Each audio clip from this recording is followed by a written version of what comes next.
So we all take it for granted now with modern technology that it's easy to go from place to place, no matter the distance we're traveling. But it's taken a long time for us to get to this point. Over the centuries, various devices have been created to make our navigation much easier. And in today's video, we're exploring the top 15 greatest navigational inventions. Let's start with number 15, the compass. Probably the most recognizable and widely used navigation aid of all is the compass, which is believed to have first originated in China during the Han Dynasty between 202 BC and 220 AD. The earliest ones were made using lodestones, which are naturally magnetized pieces of mineral magnetite, and while Chinese fortune tellers began using these lodestones in a divination practice, their potential for navigation was soon realized. By the Song Dynasty around 1,000 years later, the Chinese had developed a more advanced version using a magnetized needle floating in water, which pointed north to south. Quite how the compass made it to the west was not entirely clear, but it's widely believed that Arab traders through the Silk Road and maritime routes brought knowledge of the device to Europe. By the 12th century, European sailors were using compasses, significantly improving their seafaring ability, reducing reliance on landmarks and celestial objects, which were often obscured by weather conditions. Now, the magnetic compass is based on a simple principle, the fact that the Earth itself is a giant magnet with a magnetic field extending from the core to outer space. A magnetized needle will therefore align itself with the Earth's magnetic field, pointing towards the magnetic poles, and with very few exceptions, we'll be able to do this anywhere on the planet. Knowing the precise direction you're facing completely transformed our navigation, particularly for mariners who could now venture further into the open seas. And it brought in the age of discovery. Explorers like Christopher Columbus, Ferdinand Magellan, they relied heavily on compasses, and without them, they'd never been able to discover new lands and establish trade routes. Number 14, Autopilot. Autopilot is now a vital technology that's used to help guide aircraft, ships, vehicles, and even spacecraft. And its introduction made navigation, particularly across long distances, far simpler, easier, and safer. It's a term that refers to various systems that are designed to perform complex navigational tasks with very little human intervention. And the first can be traced as far back as 1912. It was then that Lawrence Sperry demonstrated the first gyroscopic autopilot system for airplanes, which used gyroscopes to maintain an aircraft's heading and altitude, allowing pilots to focus on other tasks or even rest. It significantly reduced a pilot's workload, and as a result, it dramatically improved safety. Modern aircraft use sophisticated autopilots capable of handling nearly all phases of flight, and they use a combination of gyroscopes, accelerometers, and other sensors to monitor and control an aircraft's position, speed, and altitude. They can follow predefined flight paths, adjust for wind and weather, and even execute emergency maneuvers if necessary. Commercial airliners now rely heavily on autopilot systems to ensure a smooth, efficient, and safe flight. Pilots use this technology to manage routine operations while maintaining manual control for critical phases such as takeoff and landing. Where autopilot truly is interesting, though, is how it's about to completely change the idea of personalized transport with its incorporation into self-driving cars. With most automotive manufacturers now developing their own versions, every vehicle could soon be running by itself. Number 13, the sextant. The sextant is one of the most famous devices in navigation history, and after being invented in the 18th century, it gave sailors an incredibly precise way of determining their longitude and latitude. Its name comes from the arc shape, which precisely is 1/6 of a circle, or 60 degrees. The instrument's used to measure the angle between two visible objects, such as the horizon, and a celestial body, such as the sun, moon, or a star. To do this, the sextant is designed in a way that allows it to reflect light using mirrors, and allows the observer to bring the image of the celestial body they're measuring against down to the horizon line. The invention of this device is credited to two people who were working independently of one another: John Hadley, an English mathematician, and Thomas Godfrey, an American inventor. Both developed their versions of the instrument around the 1730s, with Hadley's design becoming more widely used and featuring an adjustable index arm, a series of mirrors, and a graduated arc. This allowed navigators to measure angles with extremely high precision and allowed them to calculate their exact position at sea. By measuring the angle between the horizon and the sun at noon, they could determine their latitude, and for longitude, they would compare the local time of a celestial event with the time they knew it was happening somewhere else. The sextant was another device that was crucial during the Age of Exploration, with explorers like Captain James Cook relying on it heavily. Cook's expeditions, which mapped much of the Pacific Ocean, used sextants to create detailed charts that were still relied upon until surprisingly recently. Even today, with far more advanced alternatives, the sextant does remain a trusted tool for those at sea. It is a reliable backup in case of electronic failures, and it continues to be part of nautical training. Number 12. Stick charts. Stick charts, they were a form of navigational tool that were used by the Marshallese people of the Marshall Islands in the Pacific Ocean, and unlike anything anyone else had ever developed. They were charts that were made from sticks, shells, and fibers, and were so accurate that they allowed them to travel across the vast expanses of the ocean with great accuracy long before Western navigational technologies reached the region. The Marshall Islands, it's made up of about 29 atolls and 5 islands spread over a huge area, posed a significant navigational challenge. The Marshallese people developed this stick chart to help their voyages between islands. The charts weren't conventional maps, but were instead mnemonic devices representing the wave patterns, currents, and other maritime phenomena that could be found in their waters. There were several types of these stick charts, each serving a specific purpose. The matang was used for training and teaching the principles of wave navigation. It was made up of a simple geometric design that showed the interaction of ocean swells. The rebelib covered large sections of the Marshall Islands and depicted major ocean swell patterns and island positions.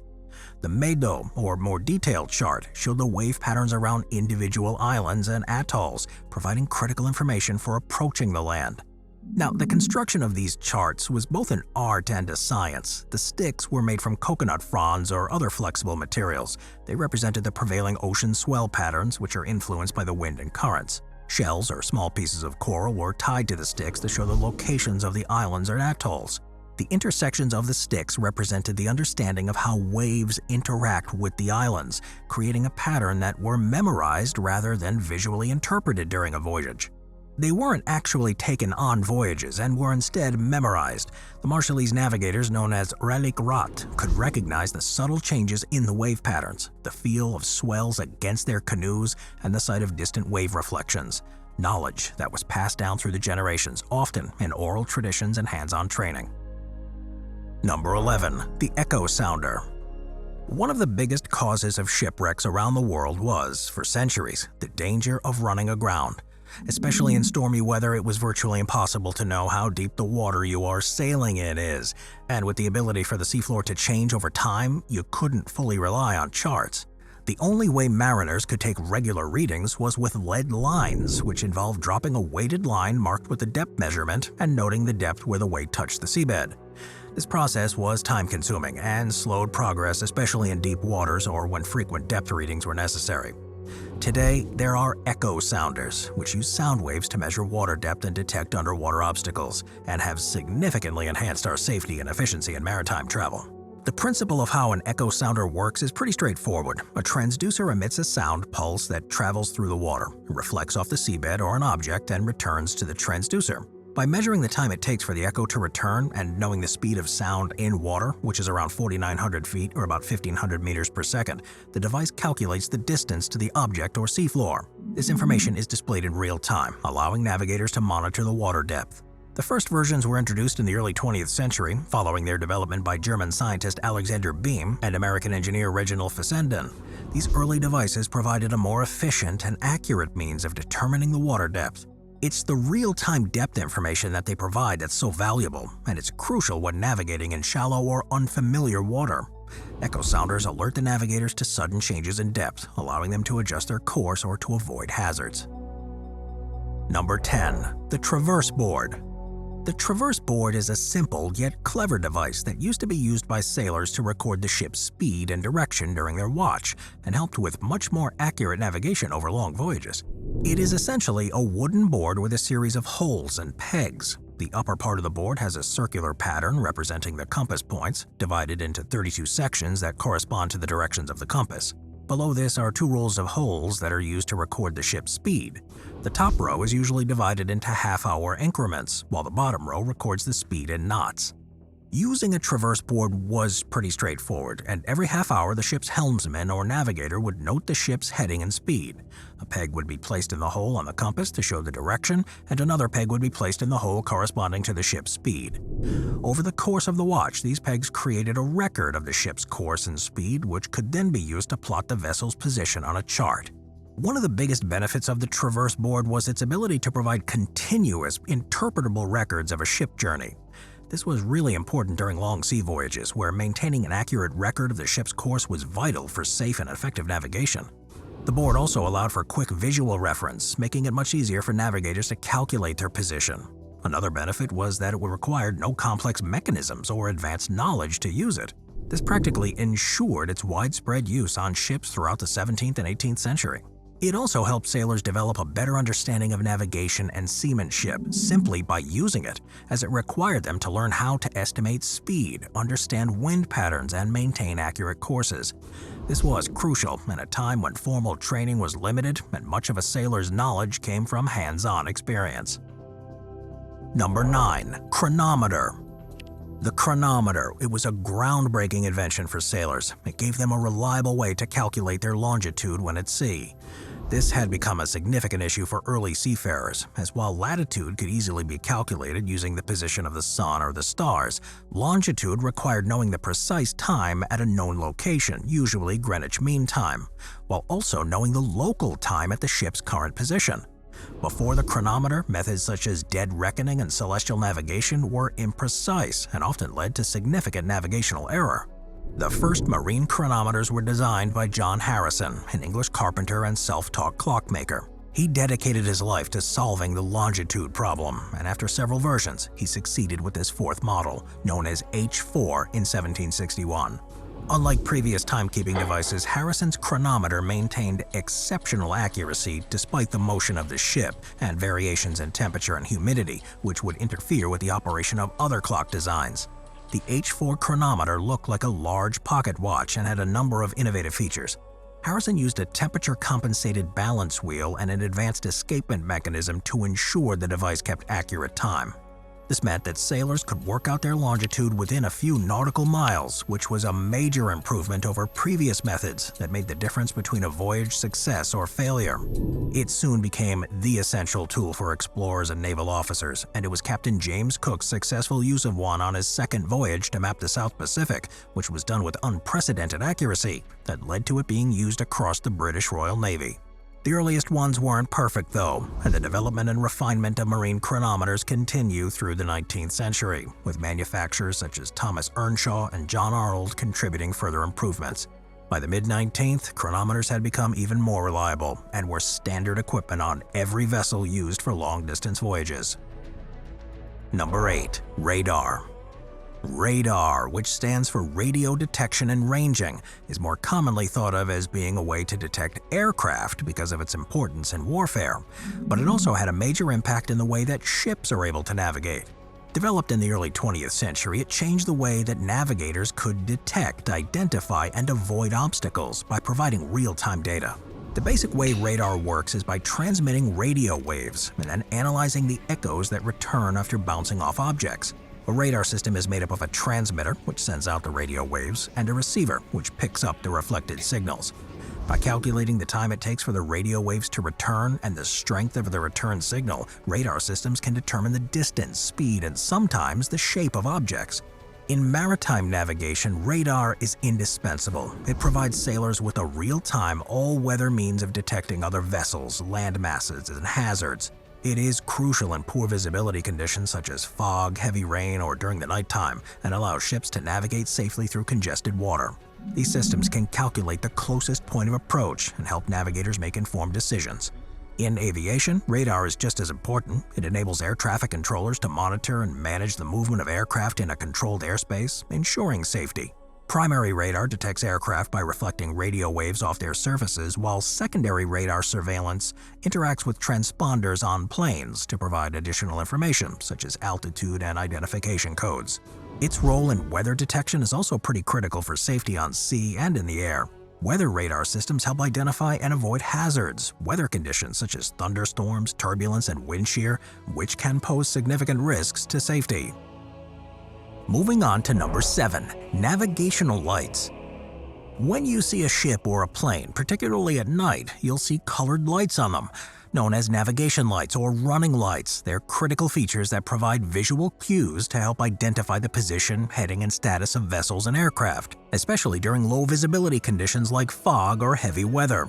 The use of navigation lights is governed by international regulations to prevent collisions and ensure the safe flow of traffic in busy waterways and airspace. On the seas, navigational lights are essential for communicating a vessel's presence and intentions to other mariners. These include a red light on the port side or left side, a green light on the starboard or right side, a white stern light at the back, and a white masthead light at the front. These then help others work out a direction a vessel is heading in and its relative position. For example, if you see a red light, you'll know the other ship is approaching from the starboard side and should give way. Similarly, seeing a green light tells you that the approaching vessel is on the port side and it should hold its course. In aviation, navigation lights work in a similar way, helping pilots maintain situational awareness and avoid mid-air collisions. Aircraft are equipped with a red light on the left wingtip, a green light on the right wingtip, and a white light on the tail. These lights make it easier to determine an aircraft's orientation and direction of travel at night or in low visibility conditions. And in addition to those position lights, aircraft also use anti-collision lights such as strobes and rotating beacons to enhance visibility and alertness. Of course, nowadays these lights are reliable and often incorporate LEDs to be bright and energy efficient, but this wasn't always the way. The earliest ships used lanterns with oil or candles, but these were prone to being extinguished by wind or waves. It was the introduction of electric lights in the late 19th and early 20th centuries that brought significant improvements in reliability. Number 6. The Astrolabe. The astrolabe is an ancient astronomical instrument that originated from the classical Greek world, and it was further refined by Islamic scholars to become what's generally seen as one of the most sophisticated pre-modern scientific instruments.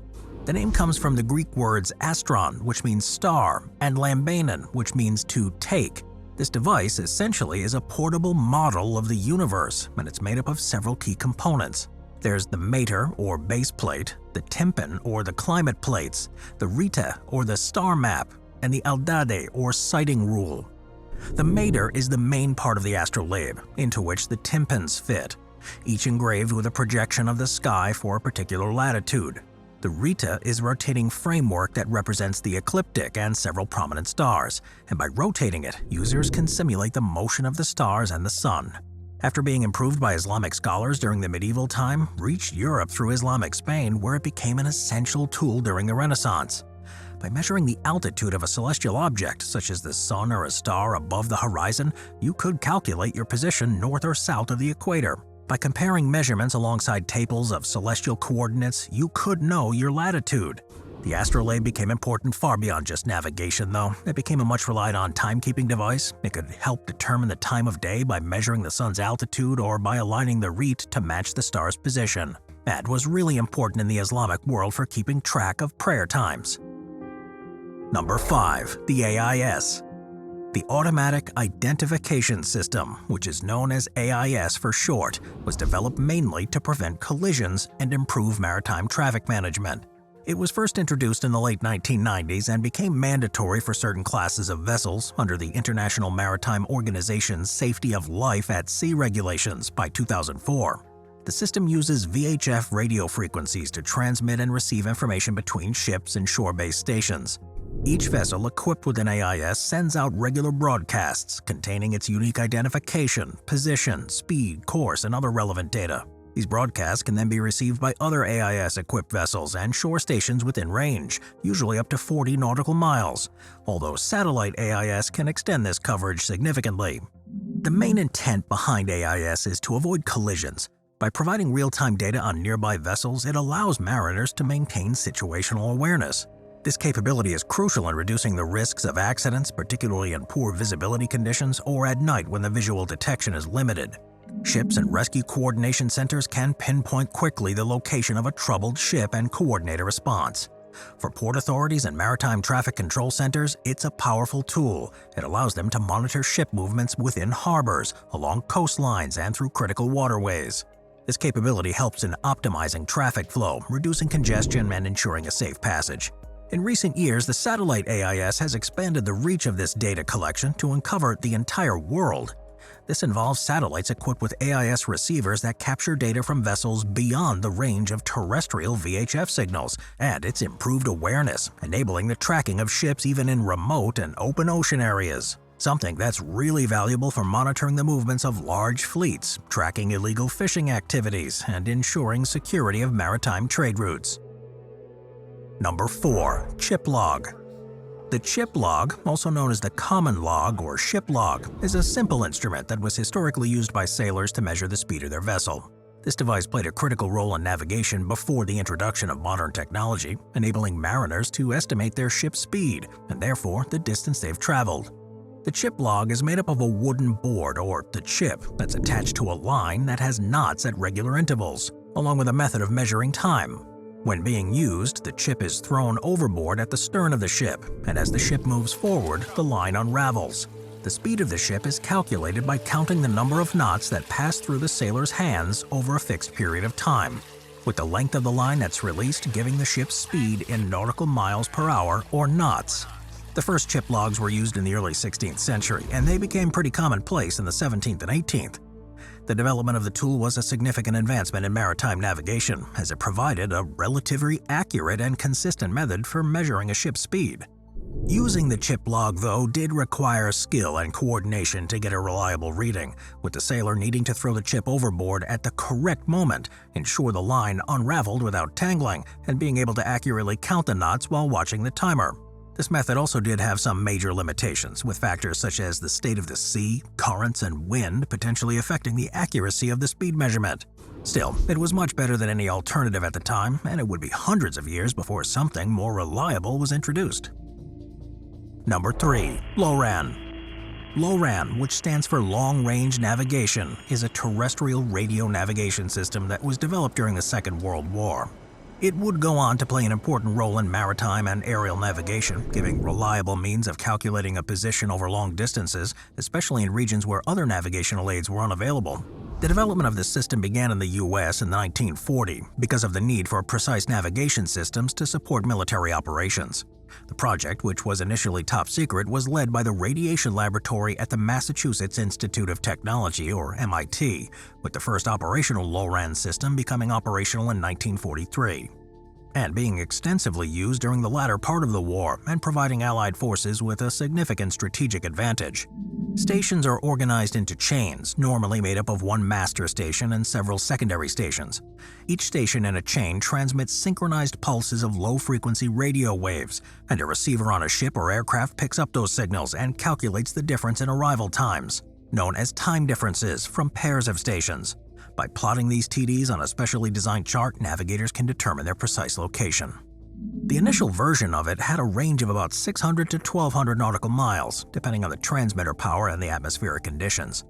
It became the preferred navigational aid for commercial shipping, aviation, and even personal navigation for recreational boaters and pilots for a time. Despite significant improvements Loran offered, it's rarely used at all anymore. It came at a time when satellites were beginning to be launched into orbit, and within a few decades, far more precise and reliable systems would become available. Number 2. Crossstaff, Backstaff. The crossstaff and backstaff are two historical devices that were used in navigation to measure the angle between a celestial body, such as the sun or a star, and the horizon. These tools were used to determine the latitude and allowed early explorers to navigate across vast oceans. The crossstaff, also known as the Jacob staff, was one of the earliest instruments used for this purpose. It's made up of a long wooden rod with a perpendicular crosspiece that can slide along the length of the rod. The navigator would hold the staff at one end and move the crosspiece until the top of the crosspiece aligned with the celestial body, and the bottom aligned with the horizon. The angle between the 2 points could then be read off a scale on the rod, giving the altitude of the celestial body. This instrument was relatively simple to construct and use, making it accessible to sailors of various skill levels, but it had one major problem. The user had to look directly at the sun to take a measurement, which could lead to eye damage and inaccurate readings. To overcome this problem, the backstaff was developed in the early 17th century by the English navigator John Davis. The backstaff allowed navigators to measure the altitude of the sun without looking directly at it, reducing risks and improving accuracy. The navigator would stand with their back to the sun and then use the instrument shadow to measure the sun's altitude. The Backstaff was a significant improvement over the crossstaff, providing more accurate and safer measurements. It soon became a standard navigational instrument for most sailors, particularly those on ships exploring new trade routes and land. Number 1. GPS. Could it be anything else? The Global Positioning System, GPS, is a satellite-based navigation system that has completely changed the way we navigate and understand our world. It is the most advanced navigational technology that's available to most of us and rendered most other devices obsolete. Originally developed by the United States Department of Defense, the system provides precise location and time information to users anywhere on Earth, regardless of weather conditions or time of day. The concept of GPS can be traced back to the launch of the Soviet satellite Sputnik in 1957, which showed that satellite signals could be used to determine a precise location on Earth. Building on this idea, the United States Department of Defense initiated the development of the GPS system in the 1970s. The first satellite was launched in 1978, and the system became fully operational in 1995. GPS operates through a network of at least 24 satellites orbiting the Earth at an altitude of around 12,500 miles, or about 20,200 kilometers. These satellites are continuously transmitting signals that contain their current time and position.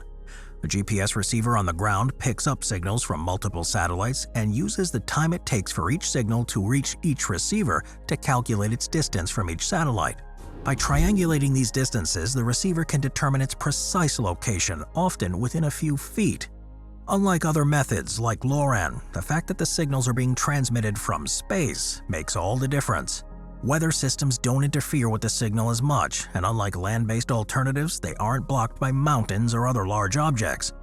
Every place in the world can receive these signals too, meaning that no matter how remote a place you're in, you can, in theory, use GPS.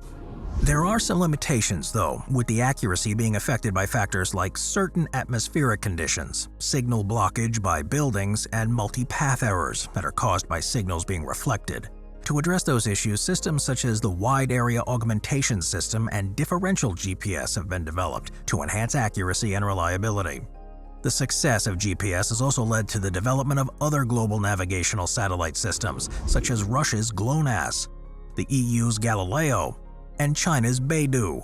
Each of these systems operates independently, but it's designed to be compatible with GPS, providing users with even greater accuracy and coverage. Thanks for staying with me, everyone. I'll see you next time. Thank you to our channel members.